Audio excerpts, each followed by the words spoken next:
Hey guys, back again. So today let's talk about three different horror movies that all came out in the same week. Let's talk about Exorcist Believer, Pet Semetary, Bloodline, and Totally Killer.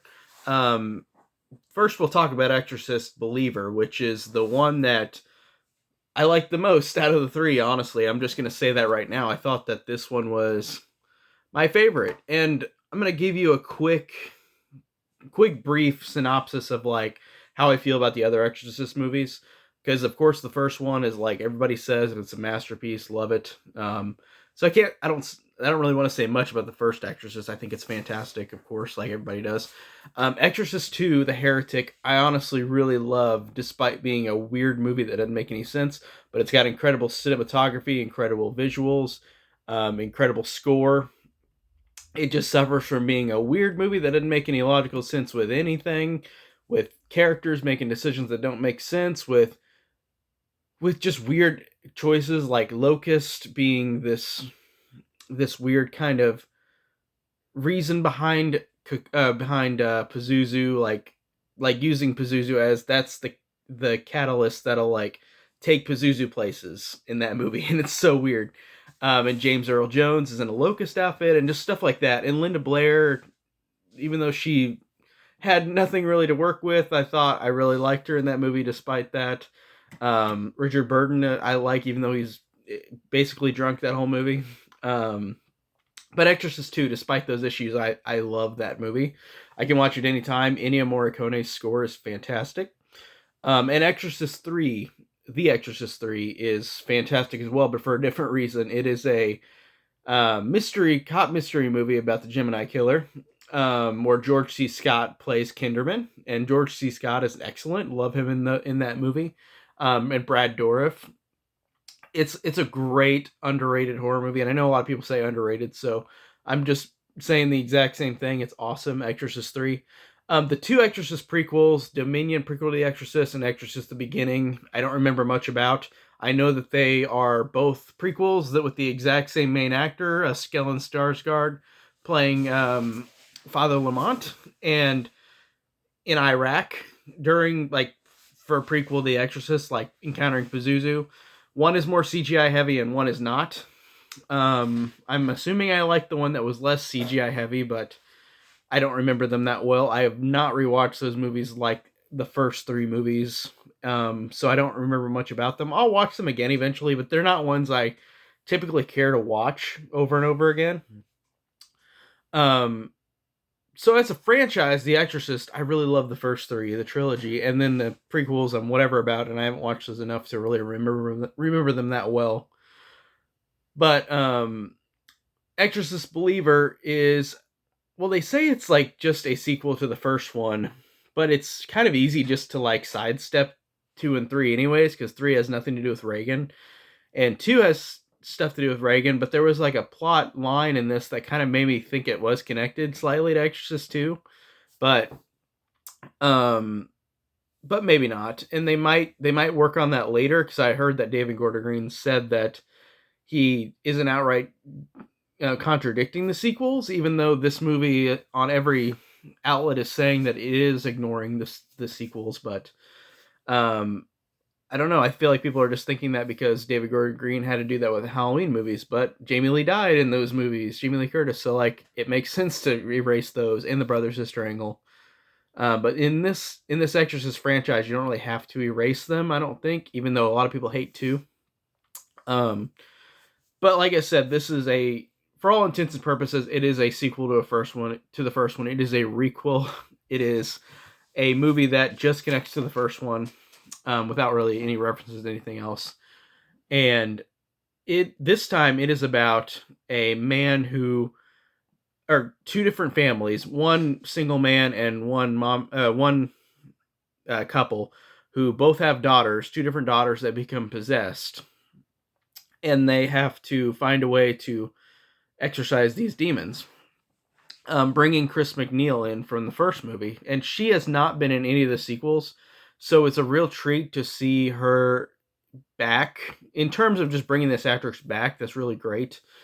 Um, because it's been literally 50 years since the first movie, and she's in her 80s now, and that's just honestly a cool thing just to bring her back, even though her role is very, very small in this. It is the opposite of like I said with Jamie Lee Curtis in the Halloween trilogy. It's the opposite of that, where this character is in the movie but not a lot. There's a thing that they do in this movie that genuinely surprised me with her, like what they did with her with Chris McNeil.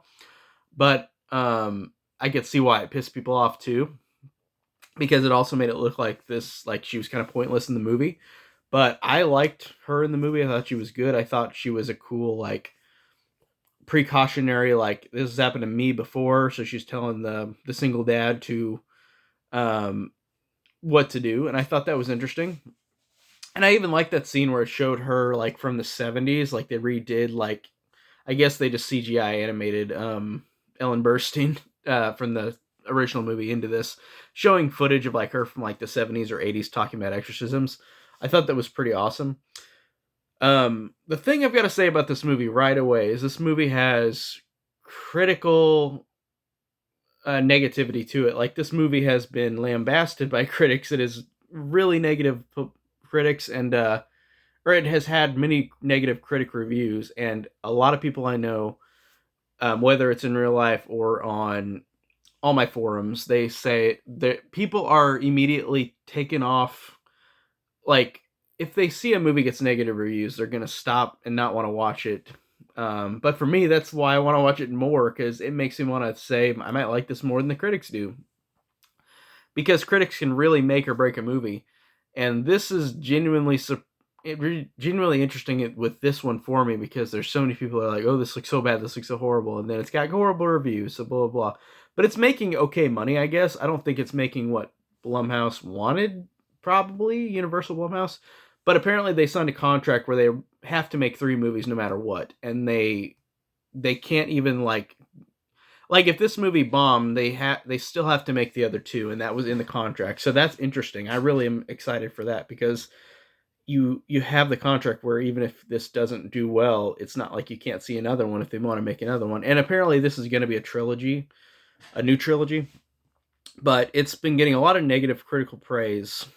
Um, and I think it's interesting that this movie, I'll give it some critical thing. I'll say some critical things about it too. I thought this movie, of course, is not going to be as good as the first movie. I'm not expecting that. I didn't expect that with any Exorcist sequel. It's just like the Texas Chainsaw Massacre. Like, you're not going to find a movie that's the same as that. If you find a sequel that's fun and entertaining, which I thought this one really was, that's awesome. The biggest negative for me in this is that the exorcism stuff with the 2 girls, like, is a really cool idea that they're interconnected and they both are possessed at the same time. And like in the trailer, you saw the thing where it's like, oh, their hearts are beating at the same time, like that kind of thing. I thought that was cool, but in terms of the exorcism stuff, it's like the least interesting overall in the last act of the movie. Like, the first act was really interesting because it sets up pretty well the single dad with his daughter, and this other family with a daughter, and they both, it's mostly about the single dad, but the other family's kind of relevant too. But it's interesting to see these characters grow, and these kids go missing, the 2 girls, and then the parents have to go and find them.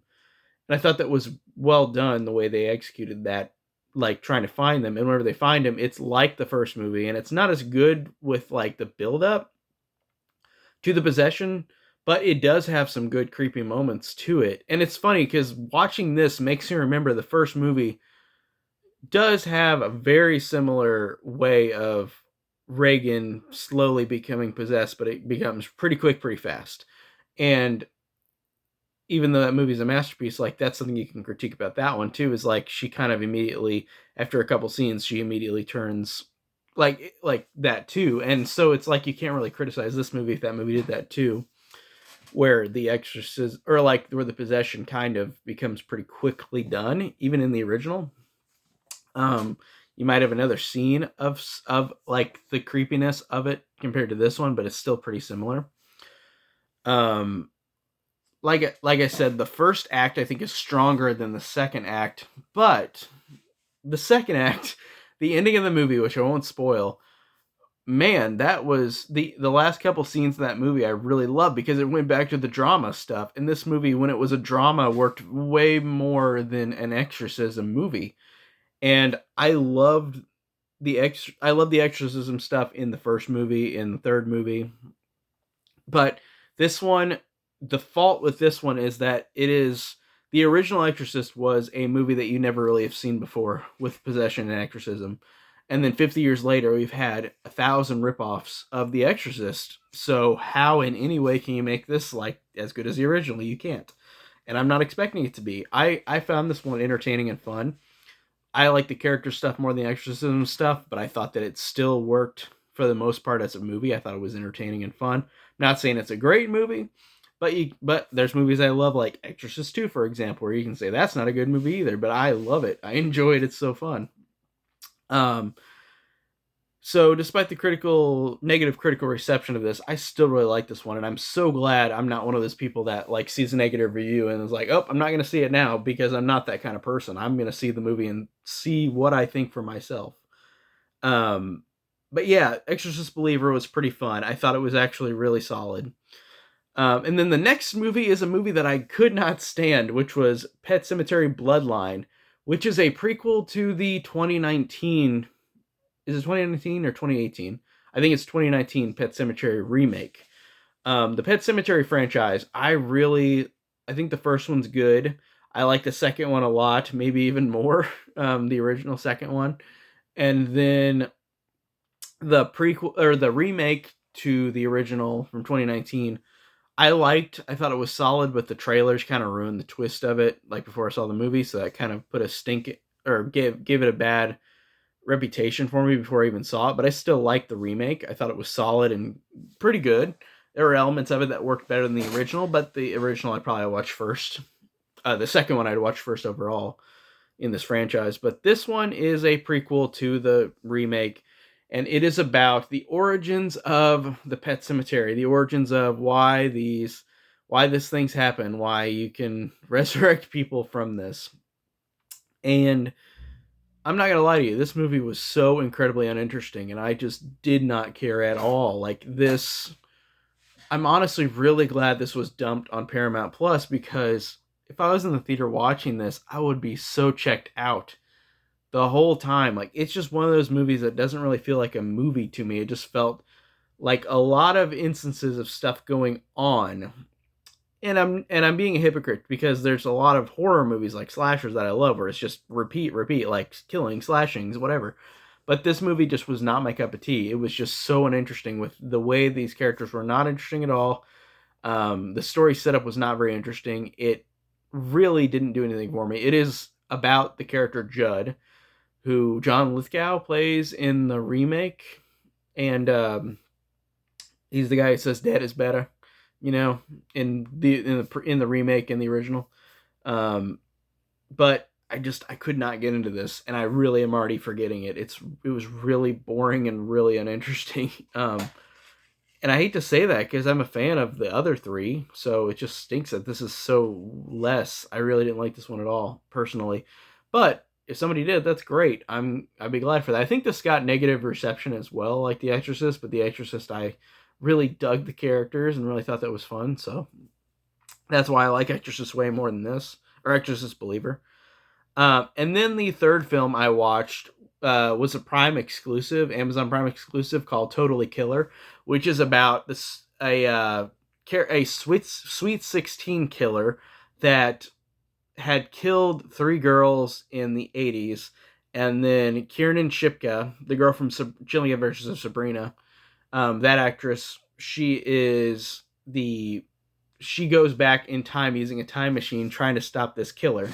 Now, you're immediately thinking of Happy Death Day or Groundhog Day kind of thing. And Happy Death Day is way better than this. I thought this one was still solid. I thought these characters were mostly fun.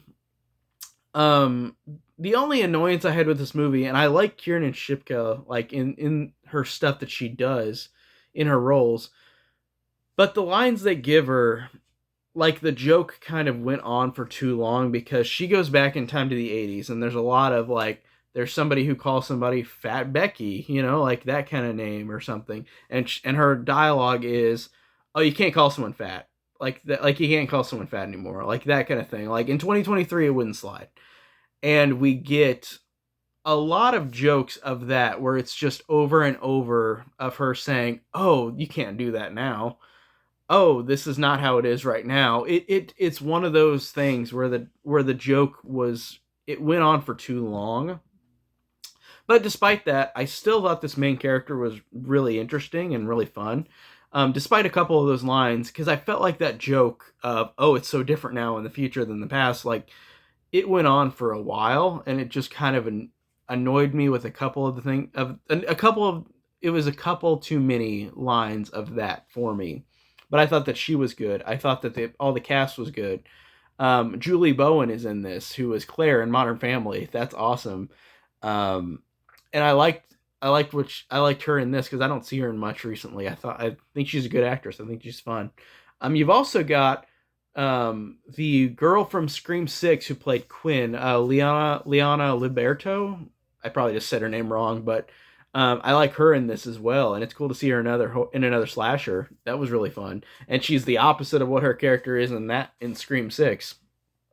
Um, so that's cool seeing her as well. The movie, I think the thing that stinks about it is that it is, for me, a poor man's Happy Death Day. Not to say it's bad, because it's not. It's just, it's not as interesting throughout. I feel like Happy Death Day did a better job with the emotion of this while being a slasher, and this movie still had that, but it wasn't as much of the focus. A lot of it was more, if there was less of those jokes that were just like, "Oh, this wouldn't fly in 2023," with all these different un-PC things that like these characters say in the 80s, it it would have felt a little more interesting to me, because I feel like that's going to make it more dated, because 20 years from now they're going to even think this is more dated with those kind of jokes personally. And then with Happy Death Day, I felt like that one is more timeless, with just a snooty character that grows to be a better person because she keeps getting killed by a killer, and she has to find out who it is, but she becomes a better person in the process. I like that way better as a story than this one, and the story in this is good. It's definitely good. I felt like it was slightly too long, though. I feel like it was an hour and 45 minutes. It should have been an hour and 30 minutes. Um, like, it's weird because these slashers, whenever, like, if they've got a lot of good gore, and this one had good, fine gore, and it was okay, but like, I either need a lot of gore or a lot of a good story, and I feel like this one was on the cusp of being both, but it didn't completely mix. Besides the positives, like I said, Kiernan Shipka's good, the actors are all good. The story's interesting, but it's just a poor man's version of Happy Death Day, unfortunately, for me personally. And if people love this, that's awesome, but I just feel like Happy Death Day I thought was way better. Um, Despite having positives for this movie, I still think it's good. I gave it like a 3 out of 5 on Letterboxd. It's still a passable movie. It's still entertaining, but it's just not. It's just one that kind of, for me personally, suffers from being a similar archetype to another movie. So yeah, it's not. It's good. I liked it, but it's not like my favorite. But like I said, I liked it way more than Pet Sematary Bloodline. That one was not fun. Um, but yeah, those three, I thought it was a good week for these, but I really liked Exorcist Believer a lot the most out of the three. Then Totally Killer was good, and then Pet Sematary Bloodline was not good. So that is how I feel about all three of them. Um, and I've been watching a new horror movie every day because it's 31 Days of Horror, but I haven't been able to review all of them because I haven't had time this year. But I'm watching a lot of new movies, but I think I'm going to keep reviewing the current movies that come out, um, whether in theaters or on streaming. So we've got a couple more coming out in the next few weeks that I'll review, but as of now, this is a good this is a good week to watch all three of these. Even though I didn't really like Pet Sematary Bloodline, I still thought it was a good to just wipe them out and then review them all at once. So that is it for today, and I'll see you guys later. Take care.